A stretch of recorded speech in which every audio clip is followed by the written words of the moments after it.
What's your favorite mode of transport in Minecraft? Is it the classic railway? Is it the horse? Or is it the Nether hub, the only method that requires a mathematics formula?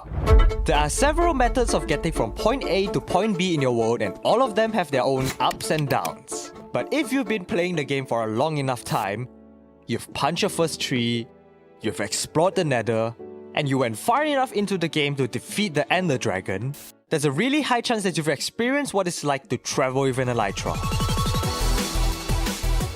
For most of you, it is your favorite way of traveling the world. But for some of you, it may be your least favorite. No! And that's what this video is about. Welcome back to Minecraft's Most Controversials. In episode 2, we will be covering the Elytra. The equipment that either ruined Minecraft forever or made it better depending on who you ask. As usual, before we discuss why the Elytra is so controversial, let's first talk about its history. The Elytra was released in Update 1.9, the combat update, just like Mending from the first episode. I'm sensing a potential pattern here. However, despite being released in the same update, the Elytra wasn't released under the same popularity.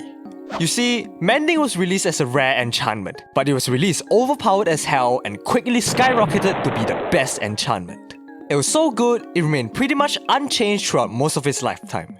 The Elytra was also released as a rare item, only obtainable after defeating the Ender Dragon. Since Mending was a rather new feature and phantoms weren't in the game yet, I wish they kept it that way. The Elytra was mostly repaired with leather on an anvil. It received generally positive reception by the community on release. But eventually, the Elytra would obtain the opposite status. The community would start to believe that it was underpowered instead. Players felt that it wasn't really worth the effort. You go through so much, and for what? Just a few seconds of gliding?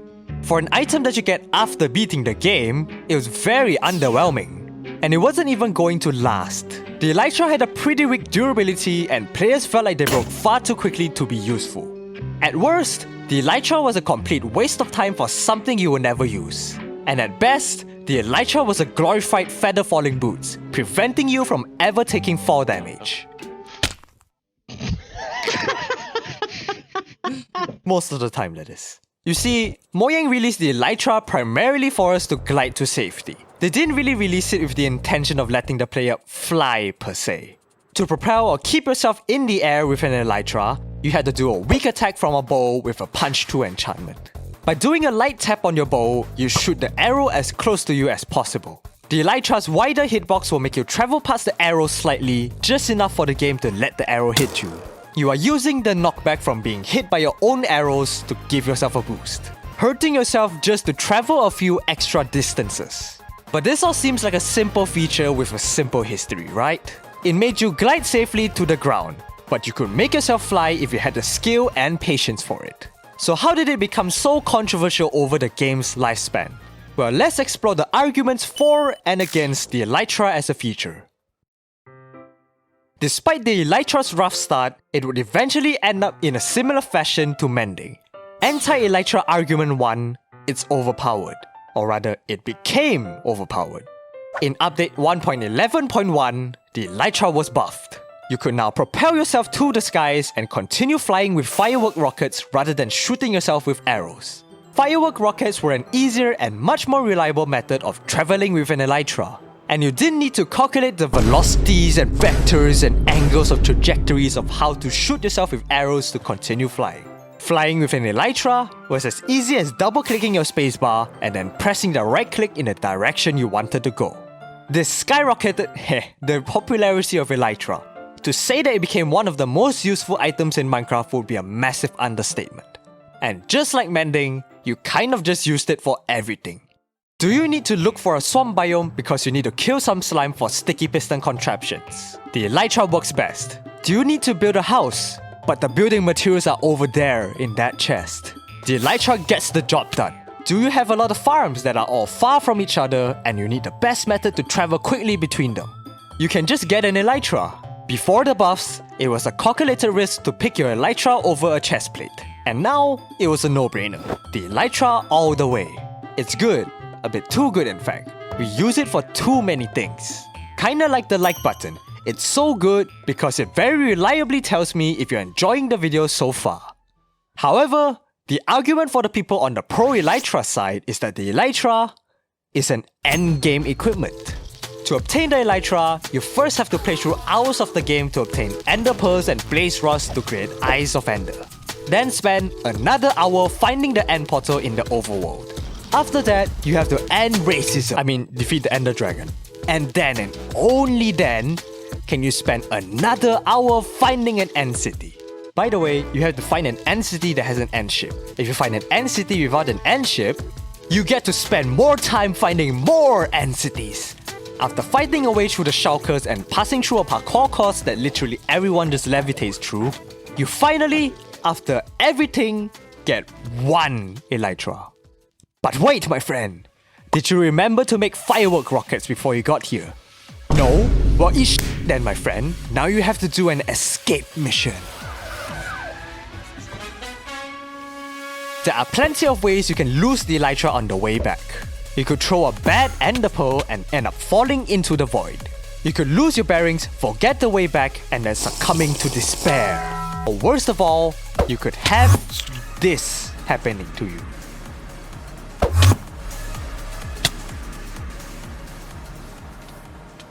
I got secondhand pain just from watching that. All of this, every single effort, this whole painstaking journey for one endgame equipment. And this isn't even factoring in maintenance. Mending is practically mandatory for the Elytra. You could use phantom membranes to repair your Elytras, but let's be honest, you're not gonna do that. I would rather stub my toe, be forced to tell everyone in public that I'm a League of Legends player, and forever call guns as Rooty Tooty Point and Shooty if it means I get to remove phantoms from the game permanently. Pro Elytra people feel like an equipment you obtain this late into the game, requiring this much effort, and then requiring even more effort to maintain, should be overpowered by default. If you get one, you've earned it. If the Elytra wasn't as useful as it is today, then what reason do we even have to try and get it? Which leads us to the second point against Elytras. Minecraft has a wide array of methods to travel, some automatic, some semi-automatic, and some fully manual. The Elytra is so useful and so easy that it beats every single one of them. First of all, it required absolutely no setup past 1.11.1. No excavating and laying down tracks for a railway, no leads required for a stupid horse, no ice harvesting required for an ice boat track. The most difficult thing about traveling with an Elytra is getting the gunpowder needed for the firework rockets, which is pretty fucking easy.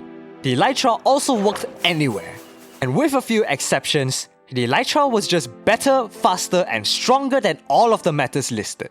Is there any point in building a railway, a stable, or other modes of transport for any reasons other than it looks good? Why bother with any alternative when the Elytra was objectively the best way of traveling? There is little incentive to build roads, bridges, infrastructure. You never see stuff from the ground anymore. Elytra inhibits creativity, since it gives you free, quick movement anywhere without having to do any changes to the terrain. You're supposed to build in this game, and the game mechanics should encourage that, not discourage it. For them, the Elytra took away a majority of the structures you usually build in the game. Ever get the feeling that you've just done everything in the world and you're starting to get bored? Well, the Elytra was a speed lane into being done with the game. The counter for this from the pro Elytra side is the fact that what exactly did the Elytra ruin to begin with? Some would argue that they didn't really ruin anything or hinder any creativity to begin with. People need to travel vast distances, and I definitely argue that the Nether highway isn't exactly creative, just more grindy. Some would go even further with that and argue that the Elytra isn't overpowered, everything else is underpowered. Minecarts always sucked. They were replaced by boats, which sucked less. Then boats were replaced by horses, because horses sucked even less. But then boats teleported behind horses. Nothing personal, kid.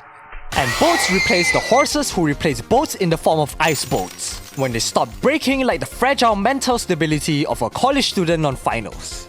And then finally, the Elytra replaced boats, because it sucked the least. It's not the Elytra's fault that minecarts require so much resources just to be slightly faster than sprinting. It's not the Elytra's fault that horses can't pass through water. It's not the Elytra's fault that boats can't go upwards. All the Elytra did was highlight just how bad every other transport was, and players are just picking the most efficient form of transport currently available. The Elytra isn't the problem. It does not need a nerf. We should just buff every other transport instead. However, the counter-argument for this counter-argument is power creep. By buffing everything else, we may end up back to where we started. If the other transports become too good, then the Elytras are just not worth the effort anymore. Back to their status in update 1.9. Then we'll have to buff the Elytras again so they're worth the trip to the end. Going full circle. Everything just gets more and more powerful over time, to the point where the game is completely changed. We solve no problems by buffing other transports. All we do is make another problem to replace the one we have. Do you want Minecraft to be another Yu-Gi-Oh? Which leads us to the final and ultimate pro-Elytra argument.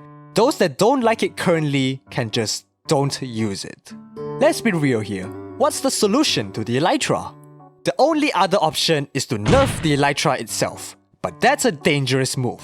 We've seen what happens when Mojang nerfs iron farms and gold farms. They don't end well. To give you a sense as to how bad these changes will be, let's just say, if they nerf the Elytra, I will have to make a Minecraft's most controversial episode for the nerf to the Elytra. But funnily enough, Mojang almost went through with that. In an experimental snapshot in 1.18, Mojang considered making the Elytra only decrease in durability by rocket boost.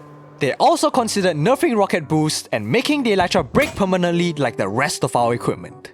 Whether they reverted those changes due to community backlash or because the nerfs didn't have any meaningful impact, what matters is that Mojang has shown that the Elytra is here to stay whether people like it or not. And for those that don't, they unfortunately have to set their own rules and voluntarily exclude themselves from using it. Personally, I'm pro-Elytra. I really like using it and I absolutely can't imagine myself not using it in the game today. If I had to nerf it, I'd probably give an enchantment to bows and crossbows that disables the Elytra, much like how axes disable shields.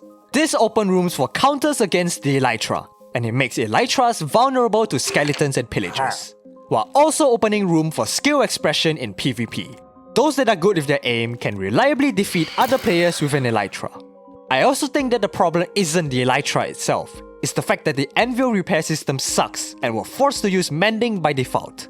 We're forced to have permanent, unbreakable Elytras because the anvil repair system is complete garbage. It's not even controversial where something is good and something is bad. It's just bad. Mending shares some of the blame if we are going to criticize the Elytra for what it is. Which is why you should check out the previous episode of Minecraft's Most Controversials, where I discuss why mending became a controversial feature of Minecraft. You'll see the reasons as to why so many people like mending and why so many people hate it instead.